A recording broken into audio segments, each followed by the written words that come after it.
Mathematics class 10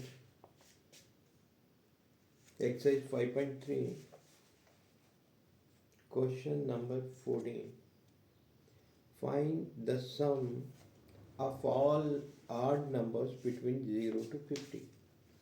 The sum of all odd numbers between 0 to 50. ये 0 से लेके 50 तक ये सारे के सारे odd numbers का सम फाइंड करना है। तो odd numbers कौन कौन से होते हैं 0 और 50 के बीच में? They are 1, 2, odd numbers 1, 3, 5, 7, so on up to 50 तो इवन नंबर होगा ना, इससे पीछे वाला नंबर जो होगा वो ऑड नंबर होगा 49। ठीक है, तो हमने 1, 3, 5 so on up to 49 यहाँ तक इन सभी टर्म्स का सम फाइंड करना है। तो यहाँ पे फर्स्ट टर्म हमें दी गई है a is equal to 1, common difference second term minus first term is 2 है ना, और लास्ट वाली टर्म ये हमें दी गई है ए एन इज इक्वल टू 49। तो यहाँ पे हमने दो चीज़ें फाइंड करनी है कि क्या चीज़ निकालनी है, एक एन की वैल्यू निकालनी है और दूसरा हमने निकालना है S N, sum to N terms. ठीक है, दो चीज़ें निकालनी है, ए भी निकालना है हमने, डी भी है हमारे पास, ए एन भी है। तो ए एन का फॉर्मूला यूज़ करेंगे, A N is equal to A plus N minus 1 into D. तो ये ए एन का फार्मूला यूज़ किया, ए एन की वैल्यू दी गई हमें, इट इज इक्वल टू 49, तो लिखेंगे 49, ए की वैल्यू 1 प्लस एन माइनस 1, ये एन की वैल्यू फाइंड करनी है, D is the common difference and it is equal to 49, 1 plus ये मल्टीप्लाई करें 2n माइनस 2, 49। ठीक है, तो 1 ये पहले 2 है, तो 1 प्लस क्या है, 2 माइनस क्या है, तो ये माइनस 1 इज इक्वल टू 49। ठीक, 2n इज इक्वल टू 49 प्लस 1, 2n is equal to 50, so n is equal to 25। n की वैल्यू यहाँ पे 25 आ गई है, तो n की वैल्यू 25 के बाद हमने क्या करना है, एस एन का फार्मूला लिखेंगे, n इज इक्वल टू 25, ये आ गया हमारे पास। अब एस एन का formula S N is equal to N by 2 bracket, यहाँ पे जो हम फार्मूला यूज कर रहे हैं वो ए प्लस एल वाला यूज कर रहे हैं, A stand for the first term और L stand for the last term, last term भी हमें दी गई है 49। तो एस 25 फाइंड करना है, एस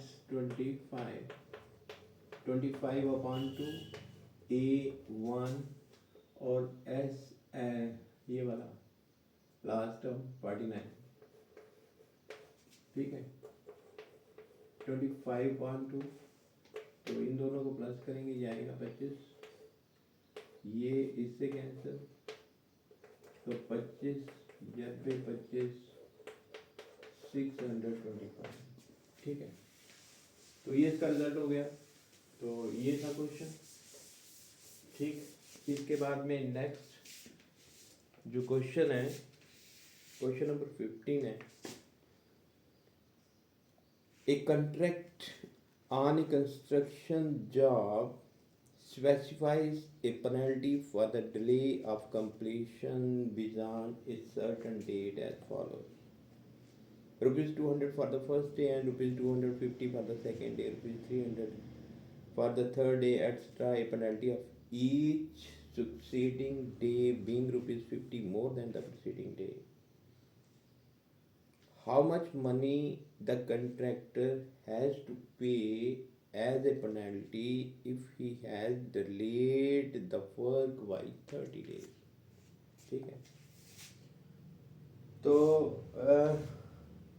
कंट्रैक्टर को जो पेनल्टी लगाई गई है कि अगर अपना काम डिले करता है तो पहले दिन की पेनल्टी है रुपीज 200 फर्स्ट डे।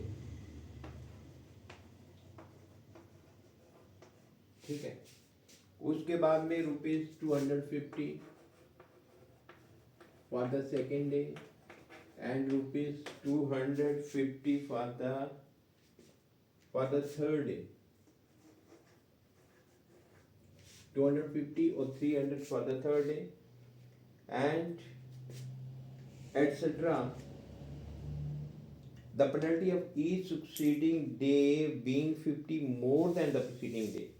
ठीक, तो हर दिन जैसे ही वर्क डिले होता है तो वो 50 रुपये एक्स्ट्रा जो है ना, वो 50 रुपये एक्स्ट्रा इस पे, जैसे 300 है तो अगले दिन जो पेनल्टी होगी वो 350 होगी, ऐसे ही बढ़ती जाएगी। तो हमने बताना है कि how much money the contractor has to pay as a penalty if he has delayed the work for 30 days. अगर वो काम डिले करता है 30 डेज, अगर पहले दिन काम डिले करता है तो 200 रुपया उस पर पेनल्टी लगती है, ठीक है। अगर काम 2 दिन डिले करता है तो उसकी पेनल्टी हो गई 200 जमा 250, कितनी बन गई पेनल्टी उसकी, तो ये 450 हो गई। अगर 3 दिन काम डिले करता है तो तीनों दिन को ऐड करके हमने जो अमाउंट बनता है वो बताना है। ऐसे ही हमने अब बताना है कि अगर वो काम डिले करता है 30 दिन तक तो उससे कितनी पेनल्टी देनी पड़ेगी। तो अगर इस सीक्वेंस को हम अर्थमेटिक प्रोग्रेशन में लिखते हैं तो ये हो गया पहली टर्म 200, दूसरा 250, फिर 300, ऐसे ही बढ़ता जाएगा, ठीक है। तो 50 रुपये की पेनल्टी बढ़ती जाएगी। यहाँ पे ए हमारे पास आ गया 200, कॉमन डिफरेंस 200, 50 रुपये का फ़र्क है हर दिन, तो ये हो गया 50, ठीक। अब ये अगर दिन कितने 30 दिन के बाद उसे कितनी पेनल्टी देनी पड़ेगी, तो ये नंबर ऑफ टर्म्स हमारे पास आ जाती है 30, एन की वैल्यू आ जाती है यहाँ पे 30। तो एस एन का फार्मूला यूज करेंगे। एस एन का फार्मूला है n/2 bracket 2a plus n-1 into D.